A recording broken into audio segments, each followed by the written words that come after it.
Hi friends, welcome back to our channel. நம்ம போன வீடியோவில் 34 இன்ச் ப்ளவுஸ் கட்டிங் வீடியோ தான் பார்த்தோம். இப்போ அதோட ஸ்டிச்சிங் வீடியோ தான் பார்க்க போகிறோம். உங்களுக்கு ஃபுல்லாக போட்டால் புரியாது அப்படிங்கிறதுனால இப்போ இன்றைக்கி ஒரு பார்ட் ஒன்றும், அதுக்கப்புறம் இன்னொரு நாள் பார்ட் டூவும் போடலான்னு இருக்கேன். இப்போ நம்ம பேக் பார்ட் எடுத்துக்கலாம். பேக் பார்ட்டில் மடித்து தைக்கிறதுக்காக நம்ம 2 இன்ச்சு விட்டுருப்போம். அது வரைக்கும் நம்ம உள் பக்கமாக மடிச்சுக்கலாம். இதோட கட்டிங் வீடியோ பார்க்காதவங்கலாம் ஃபஸ்ட்டு அந்த வீடியோ பார்த்துட்டு அதுக்கப்புறமா இந்த வீடியோ பாருங்கள். அப்போ தான் உங்களுக்கு புரியும். துணி கம்மியாக இருந்தால் பேக் பார்ட்டில் மடித்து தைக்க 1 இன்ச்சு கூட விட்டுக்கலாம். உங்கள் துணி எந்த அளவுக்கு இருக்கோ அதுக்கேற்ற மாதிரி நீங்கள் மடிச்சுக்கலாம். இப்போ நான் 2 இன்ச்சு கிட்ட விட்டுருக்கேன். இது இந்த மாதிரி டபுள் ஃபோல்ட் பண்ணிவிட்டு ஓரத்தில் தையல் போட்டு எடுத்துக்கலாம்.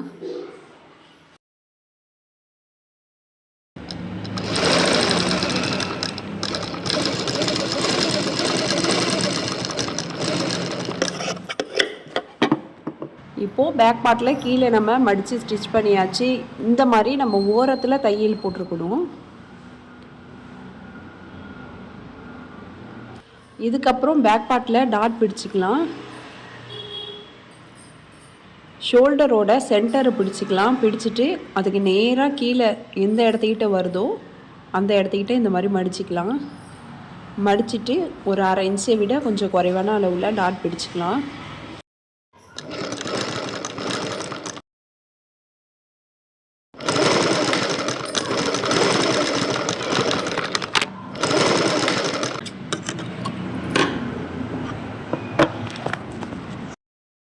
இந்த டாட்டோட ஒயரம் நம்ம எப்படி மார்க் பண்ணோன்னா, நம்ம தையல் மிஷின்லேயே அந்த பிளாக் கலர் இருந்துச்சுன்னா அது எந்த அளவுக்கு முடியுதோ அது வரைக்கும் நம்ம மார்க் பண்ணிக்கலாம். டேப் வச்சு கூட மார்க் பண்ண வேணாம். இந்த மாதிரி நம்ம ஈஸியாகவே மார்க் பண்ணிக்கலாம்.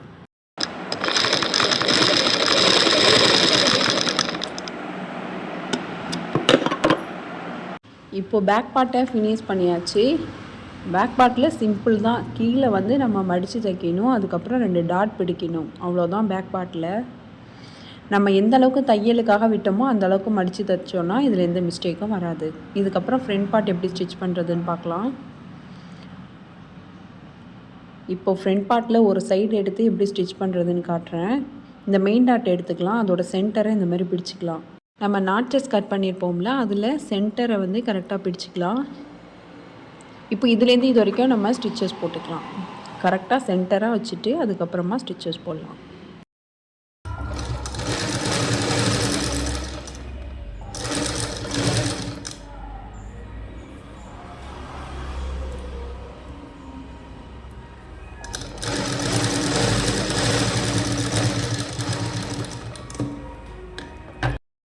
ஃபஸ்ட்டு கீழேருந்து மேலே ஸ்டிச் பண்ணோம்.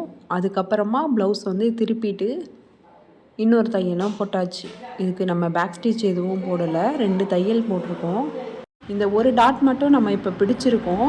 இப்போ கப் ஷேப் எவ்வளோ அழகாக இருக்குன்னு பாருங்கள். இந்த ஒரு டாட் பிடிச்சிருக்கும் போதே கப் ஷேப் எவ்வளோ எடுப்பாக இருக்குன்னு பாருங்கள். இதுக்கப்புறமா நம்ம இன்னொரு டாட் செகண்ட் டாட் பிடிக்கலாம். இது நெக் சைடில் வரும். கொக்கிப்பட்டி லூப்பட்டி சைடில் வரும். கரெக்டாக நம்ம மார்க் பண்ணியிருப்போம்ல, அதை பிடிச்சி இதோட அகலம் வந்து ஒரு 1/4 இன்ச்சுக்கு குறைவான அகலத்திலேயே நம்ம இந்த டாட்டை பிடிச்சிக்கலாம். இதோட உயரம் 2.5 இன்ச்சு வரைக்கும் மார்க் பண்ணிக்கலாம்.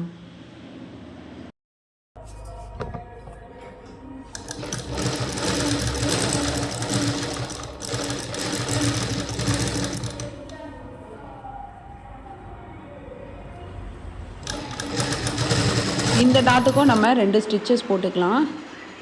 இதுக்கப்புறமா நமக்கு 3rd டாட்டு. இந்த 2 டாட்டையுமே நம்ம ஸ்டிச் பண்ணிட்டோன்னா நமக்கு 3rd டாட் ஆட்டோமேட்டிக்காக கிடச்சிரும். நம்ம ஏற்கனவே மார்க் பண்ணும் போதே 3rd டாட் வந்து மார்க் பண்ணியிருப்போம். அப்போவே நான் சொல்லியிருப்பேன். இப்போ நம்ம மார்க் பண்ணுறோம்.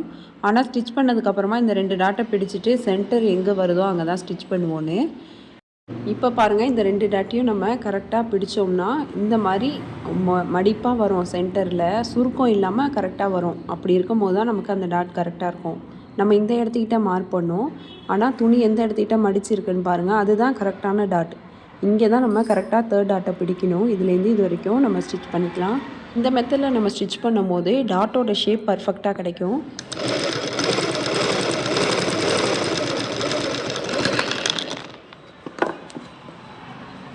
இப்போது இன்னொரு ஸ்டிச்சஸும் போட்டுக்கலாம்.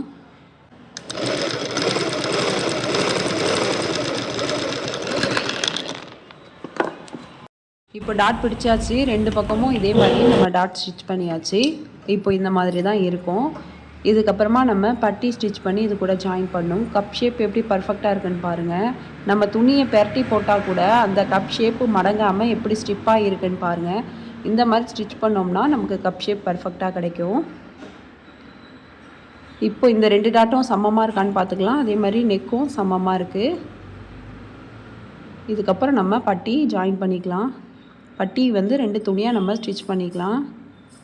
நம்ம பட்டிக்கு உள் பக்கமாக கொடுக்க 2 துணி கட் பண்ணி வச்சுருந்தோம். அதை பட்டிக்கு பேக் சைடில் கொடுத்துட்டு நம்ம ஓரத்தில் தையல் போட்டுக்கலாம். என்கிட்ட துணி கம்மியாக இருக்கிறதுனால நான் கீழே ஒரு 1/2 இன்ச்சு கிட்ட தையல் போட்டுக்கிறேன். உங்களுக்கு துணி எவ்வளோ அதிகமாக இருக்கோ அந்தளவுக்கு நீங்கள் மடித்து கொடுத்தீங்கன்னா பட்டி வந்து சுருக்கம் வராமல் ஸ்டிப்பாக இருக்கும். இப்போ பட்டி ஸ்டிச் பண்ணியாச்சு. இதுக்கப்புறமா எப்படி பாடி பார்ட்டோட ஜாயின் பண்ணுறதுன்னு பார்க்கலாம். இதுதான் ஃப்ரண்ட் பார்ட்டோட லெஃப்ட் சைடு. இப்போ அதை தான் நம்ம பட்டி கூட ஜாயின் பண்ண போகிறோம். பட்டியில் ஒரு ட்ரையாங்கிள் ஷேப்பில் வெளியில் விட்டுறணும் இந்த மாதிரி. அதுக்கப்புறம் பாடி பார்ட்டை வச்சுட்டு நம்ம ஜாயின் பண்ணணும். நம்ம பாடி பட்டியும் சமமாக வச்சு ஜாயின் பண்ணோன்னா முன்னும் பின்னமாக வரும். இந்த மாதிரி பட்டி துணி ட்ரையாங்கிள் ஷேப்பில் வெளியில் விட்டு ஸ்டிச் பண்ணோன்னா ஸ்டிச் பண்ணதுக்கப்புறமா ரெண்டும் கரெக்டாக சேமாக வந்துடும். இந்த மெயின் டாட்டை நம்ம அப்படியே வச்சு ஸ்டிச் பண்ணாமல் இந்த மாதிரி 2 மடிப்பாக மடிச்சிடணும். அதுக்கு மேலே தையல் விடக்கூடாது. 2 மடிப்பாக மடிச்சுட்டு அதுக்கப்புறமா ஃபுல்லாக ஸ்டிச்சஸ் போட்டு எடுத்துடணும்.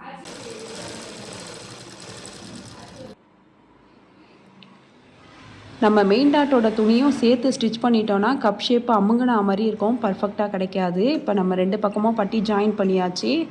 இதுக்கப்புறமா நம்ம 2 பார்ட்டியும் வச்சு செக் பண்ணிக்கலாம். ரைட் சைடும் லெஃப்ட் சைடும் ஒன்றா இருக்கா, பட்டி ஜாயின் பண்ணியிருக்கிறது சமமாக இருக்கா, அந்த டாட்டு சமமாக இருக்கான்னு செக் பண்ணிக்கலாம். சைடில் எக்ஸஸாக உள்ள துணியை நம்ம கட் பண்ணிடலாம். பட்டி துணி எக்ஸஸாக இருக்கும், அதை வந்து நம்ம கட் பண்ணி எடுத்துடலாம். இதுக்கப்புறமா நம்ம கொக்கி பட்டி ஜாயின் பண்ணலாம். இது ஃப்ரண்ட் பார்ட்டோட ரைட் சைடு. இதை வந்து நான் ராங் சைடாக போட்டிருக்கேன். ஃப்ரண்ட் பார்ட்டில் நமக்கு ரைட் சைடு எந்த பார்ட் வருமோ அதை வந்து நான் ராங் சைடாக இதில் போட்டிருக்கேன். இப்போ பட்டி ஜாயின் பண்ணிக்கலாம். 5 இன்ச்சு அகலத்தில் நம்ம வந்து பட்டி ரெடி பண்ணி வச்சுருந்தோம். அதை டபுள் ஃபோல்ட் பண்ணிவிட்டு இந்த மாதிரி பேக் சைடில் ஒரு 1/2 இன்ச்சு கிட்ட மடித்து விடணும்.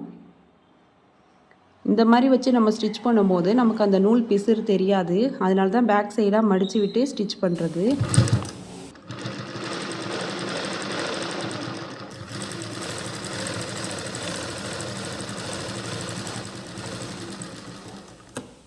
ஸ்டிச் பண்ணியாச்சு. மேலே துணியை நல்ல பக்கமாக எடுத்து விட்டுடலாம். நம்ம பேக் சைடாக மடித்து விட்டோம், அந்த இடத்துக்கிட்ட நூல் பிசுறு தெரியல பாருங்கள். அதுக்காக தான் நம்ம பேக் சைடில் மடித்து விட்டுட்டு தையலை ஸ்டார்ட் பண்ணுறது. இப்போ இதுக்கப்புறமா இந்த பட்டியை ஒரு ஃபோல்டு பண்ணிவிட்டு நம்ம ஸ்டிச் பண்ணணும். இப்போ நல்ல பக்கமாக எடுத்து விட்டாச்சு. எடுத்து விட்டுட்டு நம்ம எந்த இடத்துக்கிட்ட பட்டி ஜாயின் பண்ணோமோ அந்த தையலுக்கு மேலேயே இந்த பட்டியை ஒரு மடிப்பு மடிச்சுட்டு நம்ம ஜாயின் பண்ணிக்கலாம்.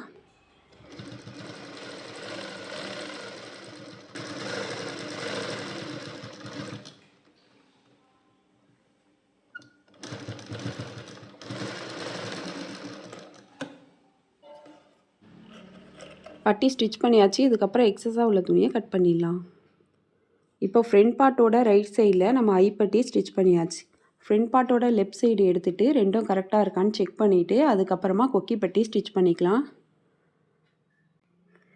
நம்ம கொக்கி பட்டிக்காக துணியை வந்து கட் பண்ணி வச்சுருந்தோம். இதை டபுள் ஃபோல்ட் பண்ணிவிட்டு இதுலேயும் ஸ்டார்டிங்கில் ஒரு 1/2 இன்ச்சு கிட்ட பேக் சைடாக மடித்து விட்டுட்டு நம்ம ஸ்டிச் பண்ணிக்கலாம். இப்போ பாருங்கள், இது wrong side, right side. Right சைடில் தான் நம்ம கொக்கி பட்டி ஸ்டிச் பண்ணணும். 1/2 இன்ச்சு கிட்ட துணியை வெளியில் மடித்து விட்டுட்டு பேக் சைடில் இப்போ ஸ்டிச்சஸ் போட்டுக்கலாம்.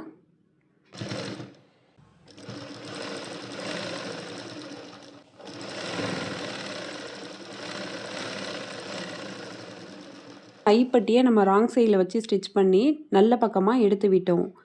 கொக்கி பட்டியை நம்ம நல்ல பக்கமாக வச்சு ஸ்டிச் பண்ணி ராங் சைடில் மடித்து ஸ்டிச் பண்ணிடணும்.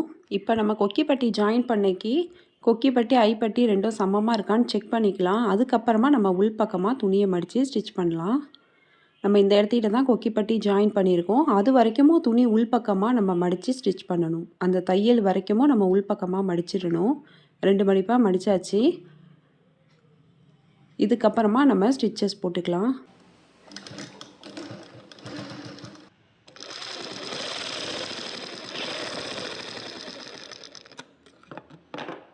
அவ்வளோதான், கொக்கி பட்டியும் ஸ்டிச் பண்ணியாச்சு. எக்ஸஸாக உள்ள துணியை கட் பண்ணிடலாம். இதுக்கப்புறம் 2 சைடும் ஒன்றா இருக்கான்னு நம்ம செக் பண்ணிக்கலாம். இப்போது பேக் பார்ட்டை எடுத்துக்கலாம். பேக் பார்ட்டோட ஃப்ரண்ட் பார்ட்டை வச்சு நம்ம ஷோல்டர் ஜாயின் பண்ண போகிறோம். பேக் பார்ட்டோட நல்ல பக்கம் மேலே இருக்கிற மாதிரி வச்சுருக்கேன். இப்போது பேக் பார்ட்டோட நல்ல பக்கமும் ஃப்ரண்ட் பார்ட்டோட நல்ல பக்கமும் ஒன்றா மீட் ஆகிற மாதிரி ஃப்ரண்ட் பார்ட்டை எடுத்து வச்சுக்கலாம். இப்போ ஃப்ரண்ட் பார்ட்டோட நல்ல பக்கம் பேக் பார்ட்டோட நல்ல பக்கம் பார்த்தா மாதிரி இருக்கும்.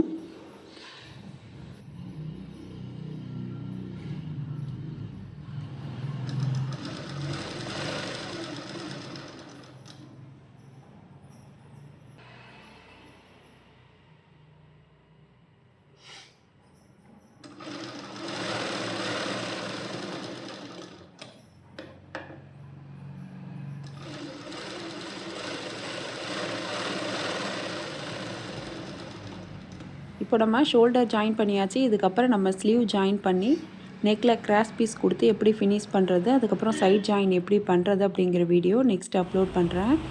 இந்த மாதிரி வீடியோ உங்களுக்கு பிடிச்சிருந்துச்சுன்னா லைக் பண்ணுங்கள், ஷேர் பண்ணுங்கள், கமெண்ட் பண்ணுங்கள்.